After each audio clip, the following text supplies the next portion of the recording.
আসসালামু আলাইকুম ভিউয়ার্স। ব্রেস্টের বিভিন্ন সমস্যা হতেই পারে। সবচেয়ে ক্ষতিকর যেটা breast cancer.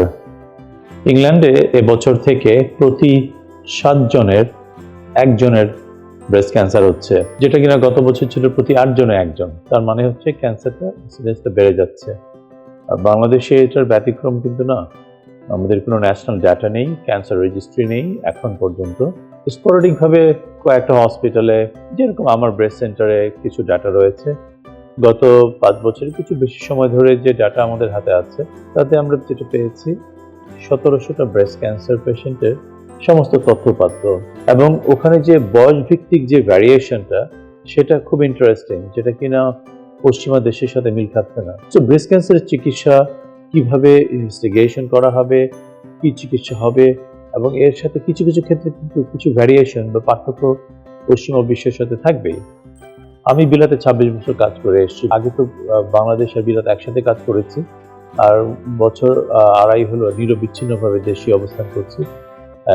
Voluntary early retirement নিয়েছি এনএচএস থেকে, যাতে আমি দেশের সেবাটা পুরোপুরি দিতে পারি। এখানে আমরা যে ডাটাটা পেয়েছি সেটাতে আমরা দেখতে পাচ্ছি প্রায় 100-এরও বেশি পেশেন্ট 30 বছরের আগেই ব্রেস্ট ক্যান্সার ধরা পড়ছে। আর সবচেয়ে বেশি যেটা আমরা পাচ্ছি 35 থেকে 50-এর যে গ্রুপটা, এই বয়সের গ্রুপটা, তাদের মধ্যে সবচেয়ে বেশি ক্যান্সার রোগ নির্ণয় হচ্ছে। পরবর্তীতে আমরা যে পেশেন্টগুলো পাচ্ছি 50-এর পরবর্তীতে বয়স যত বাড়ছে, আমাদের কাছে কেন যেন পেশেন্টের সংখ্যা একটু কম হচ্ছে।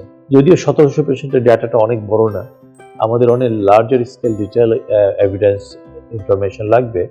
But based on what we have got current situation, আমাদের কাছে যেটা মনে হচ্ছে টার্গেট অডিয়েন্স, যে পপুলেশনের মধ্যে কোনটাকে আমরা বেশি টার্গেট করবো, যাদের ক্যান্সারের ঝুঁকিটা বেশি, তাহলে 35 থেকে অনওয়ার্ডস 50-60 এই গ্রুপটাকে আমরা তাদের স্ক্রিনিং এর আওতায় আনা উচিত। ব্রেস্ট স্ক্রিনিং বলতে কি বোঝায়? প্রচলিত একটা ধারণা রয়েছে, ব্রেস্টের হাত দিয়ে পরীক্ষা করলেই স্ক্রিনিং করা হয়ে গেল। এভিডেন্স বলছে 10% ক্যান্সার রোগ নির্ণয় হবে যদি শুধু হাত দিয়ে চেক করা হয়। এবং এগুলো আমার বানানো কথা নয়, এগুলো বিভিন্ন ট্রায়াল এভিডেন্স বেসড ইনফরমেশন, এগুলো আমি শেয়ার করছি। 26টি দেশে ওয়ার্ল্ডের, সেখানে ম্যামোগ্রাম বা ব্রেস্ট এক্স-রের মাধ্যমে স্ক্রিনিং করা হয়। শুধু ইংল্যান্ডে ব্রেস্ট ক্যান্সার মৃত্যু ঝুঁকি আমরা 30 ভাগ কমিয়ে ফেলেছি গত 35 বছরে, শুধু ম্যামোগ্রাফিক স্ক্রিনিং এর মাধ্যমে, যেটার মাধ্যমে আমরা রোগটা হাতে পাওয়ার আগে অনেক অংশে ধরে ফেলতে পারি, অথবা খুব ছোট্ট অবস্থায় রোগটা নির্ণয় করতে পারি, এবং সঠিক চিকিৎসার মাধ্যমে, ছোটখাটো চিকিৎসার মাধ্যমে সম্পূর্ণ ভালো হয়ে যাওয়ার সুস্থতা অলমোস্ট প্রায় 98% নিশ্চয়তা আমরা দিতে পারছি। সেটা বাংলাদেশে কেন পারছি না? বাংলাদেশে কেন পেশেন্টগুলো দেরি করে আসবে? সেটারও বহুবিধ কারণ রয়েছে। হোমিওপ্যাথি ডাক্তার, কবিরাজি, সামাজিক লাজ লজ্জা এবং অসচেতনতা, আমরা কেয়ারলেস, এই জিনিসগুলোর কারণে বাংলাদেশে দেরিতে আসছে।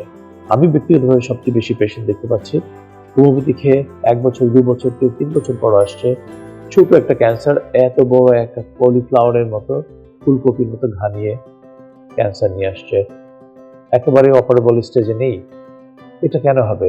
এটার জন্য আমাদের সামাজিকভাবে সচেতন হতে হবে, আমাদেরকে ক্লিনিশিয়ান ভাই বোনদের কেয়ারফুল হতে হবে, গভর্নমেন্ট লেজিসলেশন থাকতে হবে যে এই ধরনের অল্টারনেটিভ মেডিসিন বা কোয়াকরা যাতে এই ধরনের সিরিয়াস ওষুধ নিয়ে ছেলে খেলা না করতে পারে, এবং এগুলো শাস্তিযোগ্য অপরাধ হিসাবে ধরতে হবে।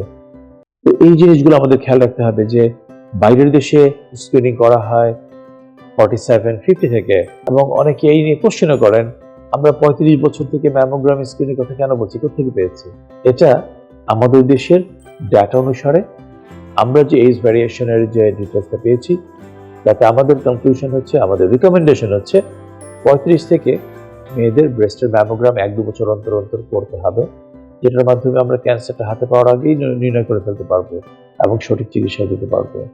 বিলাতে যেটা দেখতে পাচ্ছি, 50-এর পরবর্তীতে এজ যত বাড়তে থাকে, ব্রেস্ট ক্যান্সারের ঝুঁকি এবং রোগ নির্ণয়ের হারটা বাড়তে থাকে, যেটা তো আমাদের দেশে উল্টা।